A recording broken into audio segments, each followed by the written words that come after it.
green flag waves. I get a pretty nice start. So Olfe starts in second gear and try to shift into third gear.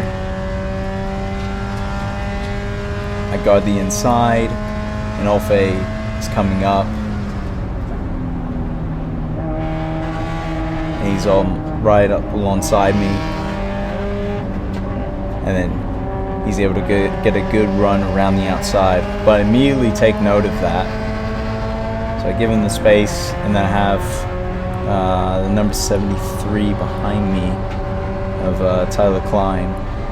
Just coming through turn 3 into turn 4. I saw that he was trying to get really close, and then he decides to bump me. I raise up my hand because I was just like, what are you doing? And then he goes down the inside into 5, which that was a valid move, I would say. I'd say that's a good move. I stick my nose right into turn 6.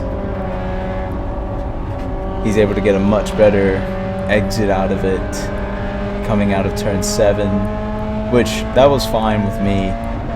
You know, it was just, alright, I've lost 2 positions, but I'm pretty sure that I can get it back. But at the same time, I was slightly annoyed with how I was pushed forward and almost spun out. So Klein goes to defend, but I just immediately pass him. I raise my hand up, and I didn't really like how he pushed me, and then he just hits me. And to that, I would say, looking back on it, it wasn't really the nicest thing in the world. I didn't really appreciate it. You know, he came over and apologized, but one of those things is try to race people reasonably to some degree at least. So I get past Klein, and I take back second, and now the whole mission is to get towards Olfe and see if I can run with him. And almost immediately I'm able to catch up with him without question, without really any kind of trouble. And at this point I've focused on Klein simply because of the pace that I had. But at the same time, my teammate Zach Barfield was able to get ahead. Of one of our other teammates, Roger, as well as a few other drivers, and was in 4th, and I was able to sort of see him back there. But I'm right with Olfe by the end of the lap, and I'm thinking, okay, should probably push him along. I don't want to fight necessarily yet. I don't think it's necessarily a good time, but I also want to see, you know, whether it's a good idea to make the pass or not. Just sort of observe and see whether or not I feel as though I can catch up or I could be faster than him.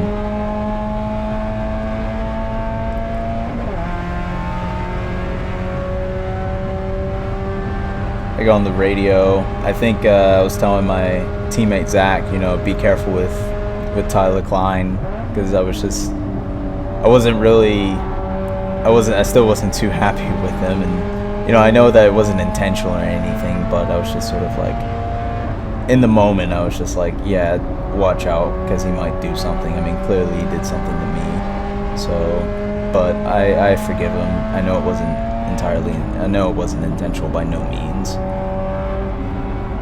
but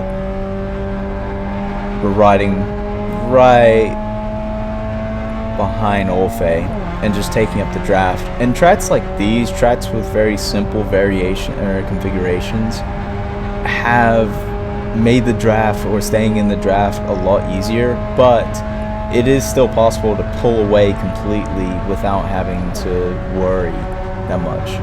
So I make the pass, because I felt like as though I had the pace on Olfe, and I felt like as though it's just easier for me if I can pull away. I was very, very confident in what I was able to do. So taking the lead from Olfe and finding myself back in the first place, I was pretty happy about it.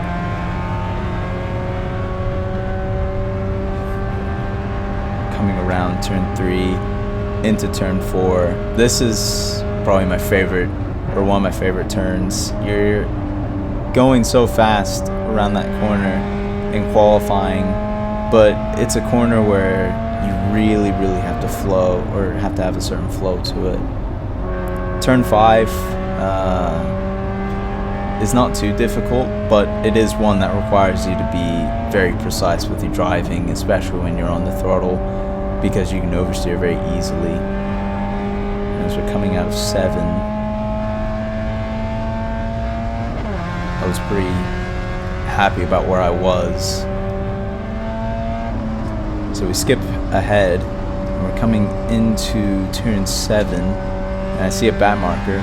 So usually, for how I was taught in racing school, when the blue flag comes up, it's more of a courtesy flag. Like, it does tell you that, hey, you need to get out of the way, or hey, the bat marker needs to move aside.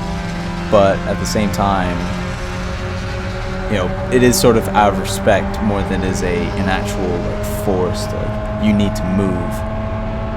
It was frustrating, I will say, but it wasn't that bad. But it did make me feel a little slightly annoyed, because it was I had the lead.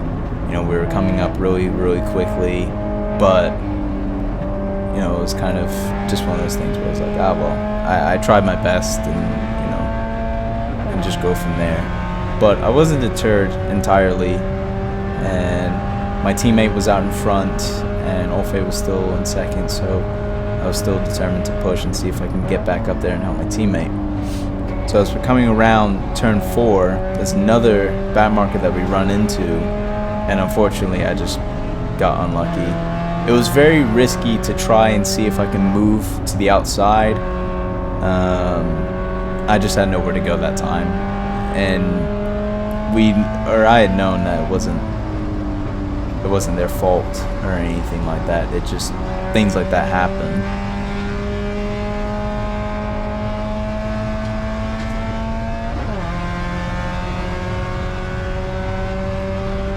So as I'm watching my teammate, I just know that I have to get back up there and see if I can help him out as best as I can, because I know Olfe's going to want to try to pass, and I know Zach is want to try to get his position back, and I just wanted to sort of make it as easy as possible. Olfe goes on the outside, Zach on the inside. They come together,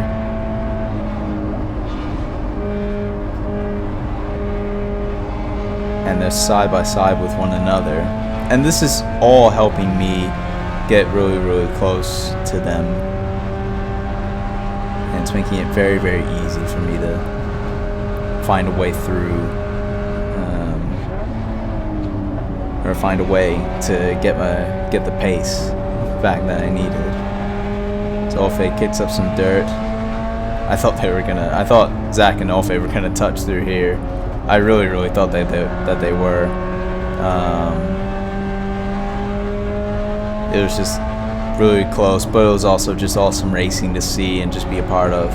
So now I'm back in the party. I've invited myself back in, and this is where the real sort of tactics start to play.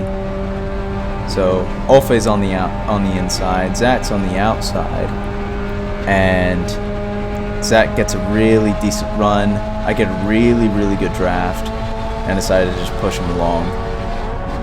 And it's funny because Zach said that was the biggest push that he has ever been given. And I just wanted to play it strategically. I wanted to make sure that I had my teammate ahead of me.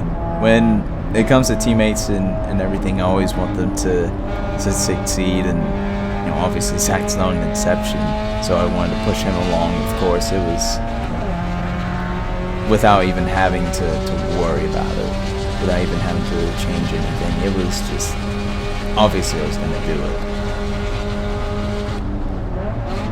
But now, while I'm trying to see if I can keep Zach away, Olfe did go on the inside of 4. I was able to keep ahead, stay ahead of him. But now I'm just thinking, okay, I think I've fended off Olfe quite enough. Let's see if I can maybe, just maybe, get close. to my teammate and see if maybe I can beat him. But even if whoever wins, I'd be happy about it. So I stay full throttle all the way through 9. I tuck out of the draft.